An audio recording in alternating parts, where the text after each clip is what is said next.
Good morning, good afternoon, good evening to all my special folks out in Hawaii. How about aloha? All right? I don't know. It's Aloha Wednesday for whatever reason here on the Crypto Nerd channel. I am, of course, the real Monty Allen, and I am your Crypto Nerd.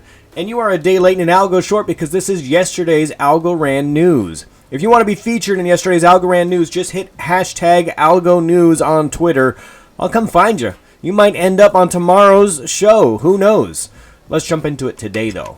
All right, so first up, there's a little self-promotional item here. Yeah, check it out. So NFT film strips put me... Look, oh, man, I'm not even following NFT film strips. That's embarrassing. Oop, now I am. All right, I'm following.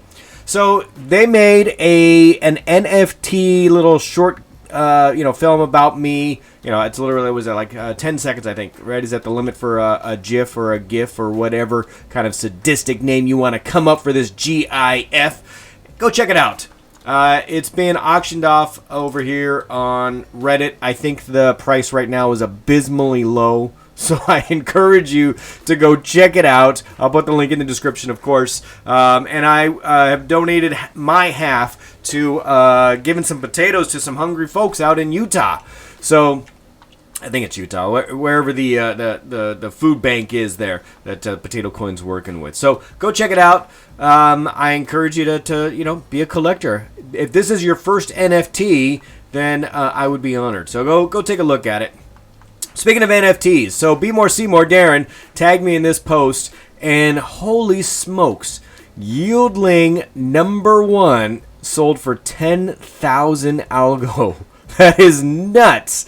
So it's the first NFT, the first Yieldling NFT was minted on July 23rd. And I mean, it hasn't even been around for that long, and the price is already shooting up quite a bit. I am looking forward to the day someday when some of these galleries and Dart Room and some of these other folks won't be taking just algo. You could pay for something like this in equivalency. Wouldn't it be cool if you had you could bid on this on Yieldling with yield? So I think that the Yieldly team has some plans for NFTs, so we'll see what happens there, but I'm excited. I just think that the community is growing and the NFT marketplace is just cool as hell, isn't it? It's just really awesome. So there you go, check it out. Some other miscellaneous news today. We got Guardian made an announcement that Algorand is now available through Guardian.com. No account required. I think there's probably a limit on what you can withdraw without an account, but you could put your credit card. No PayPal. Somebody asked this question. I thought PayPal said no, but another onboarding for algo. So it's difficult to find onboarding into crypto these days, right? Now there's Coinbase and there's some other mainstream apps, but I don't know, the more the merrier. Some of these other mainstream apps seem a little too KYC for a lot of crypto folks, right? We want to guard some of that information. So the fact that they have no account required will probably appeal to some people. Anyway, going back to NFTs. It was just random news we kind of plopped in there. So this is the Christie's newsletter. So if we go up here, we'll see this is the Hot July at Christie's. $93 million in NFT sales. Whoa!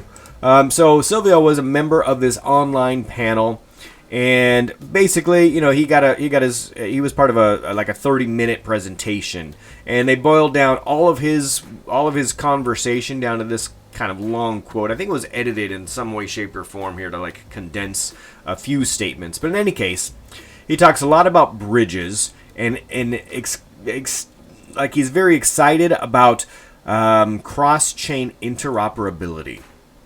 And so, hey, if you produced an NFT over here on ETH or you produced an NFT over here on Algorand, how come somebody on the Algorand blockchain loses out on that or vice versa? So he talks a lot about trustless bridges and how we can merge chains and have the interoperability. So bridges are first and foremost on that man's brain. We could tell he brought it up early and often in the conversation. which bodes well for Yieldly, I think, right? Because they're working on some bridges. So hopefully they get some support there, and those bridges are, coming to fruition here. And they were pretty vague with their outline, so hopefully they come sooner rather than later. I get the feeling that the Yieldly team is playing things close to their vest. They would rather give us good news rather than tell us bad news that something got delayed. So I think they're slow playing us. That's what I'm hoping anyway. I don't know. No proof of that. But I'm just hoping that they come up with stuff sooner rather than later. I know they're expanding their team. You can see their job openings. So that's cool. All right, other than that, he talks a little bit about how Algorand has no forking and why that's particular of interest for people who are producing an NFT. You don't want to have a duplicate out there or any ambiguity that would muddy the waters for provenance. So, Sylvia Macaulay talking about NFTs. I'll post that link there for you. Eldar, he found this on CBDCs. So this is a PowerPoint presentation regarding the Brazil CBDC. And what's interesting here is that they specifically say not Ethereum. So solutions include better algorithms, for example, the federated Byzantine system that Algorand uses, etc. Not Ethereum. So I'll put the link to that presentation here. This was produced by MIT July 29th, so literally just like a week ago. So you can go check that out as well. Interesting. So that whole presentation has a lot of information that is useful and just if you want to know more about CBDCs, I know that the community is very impatient. They want this to happen. We've been talking about it. We've been harping on it. All right, CBDCs are coming. What other stablecoins are coming out? It seems like it's like on the cusp, but nobody's actually done it. We had that whole Marshall Islands thing, and then we didn't, and then there's some other countries that are kind of like, okay, they're hinting at it, but nobody's actually pulled the trigger yet. And I'm not sure who's actually going to be the first one to get the Algorand system up and running. All right. Last but not least, this one is sort of tertiary. This one is interesting. So this is a company called Republic, and I like Republic a lot. I actually use Republic for some of my own investments. And Republic, so they made this quote, and OysterPack actually just pulled this quote out, and I like it.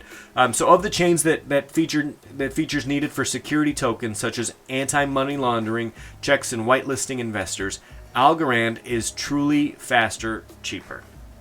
So Republic is kind of a launch pad. So we'll go look at the article. I'll put the whole article in here. Basically, it talks about how Republic used the Algorand blockchain for their own fundraising. All right, so for their own $16 million fundraising. But you go to Republic, and Republic is a launch pad for a lot of different companies. It's kind of like the Kickstarter for private equity, but I guess not even private equity, it's public, right? So, but if you have a business that you want to start up, they've got these safe funds that they're producing. There's a couple of different other ways that they can get public money as well, but there's a lot of companies that are on here. Look at all these. All right, so now you can go to here, invest, and you can go to crypto. Now, their crypto currently is non-existent. It just says coming soon. But they have in the past helped other projects. So you look down here and you see, look at Props.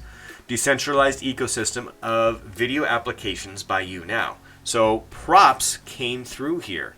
Witnet, Althea. There's a couple more. There's a couple other fairly large ones. And they've got some cryptocurrency trackers down here. Not Algorand, mind you. But yet they raise their own funds on Algorand. So they are a launch pad for other projects, and they chose Algorand. Now, real estate, I am waiting for the time when there are some real estate offerings on here, and Republic is not sure, hey, do we put that in real estate or do we put that in crypto?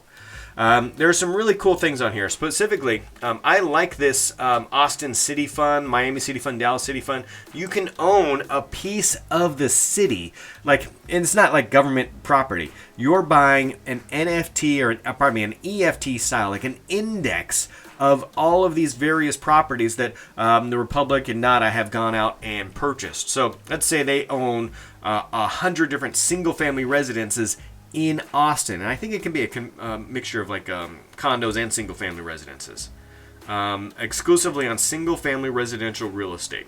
So you can own property, a piece of property in Austin. They also have Dallas, and I think the other one was Miami. So you can go check this out right now. I wish that they figured out a way to use blockchain on this, because I think it would have been great, like a Lofty or a Rove, or like Republic's own, fundraising capabilities. I think that it would be very easy to convert something like this over into blockchain, and it would serve the public better. We'll see what happens, though. In the meantime, Republic's an awesome spot. Go check it out and give them some feedback and say, hey, I wouldn't mind investing in some of these. I would love it if I could do it in, blockchain. So specifically Algorand, because we know that they love Algorand already. I don't know, how do we contact these people? There's probably like a contact now button down here somewhere. Go find it. All right, so all my crypto nerds out there, go give these people some feedback. Man, you got to scroll down far for this. All right, it's there. Contact us. Is it down here somewhere? Contact us. All right. So give them a contact or find them on LinkedIn or Facebook or something. All right. That's all I got. Peace.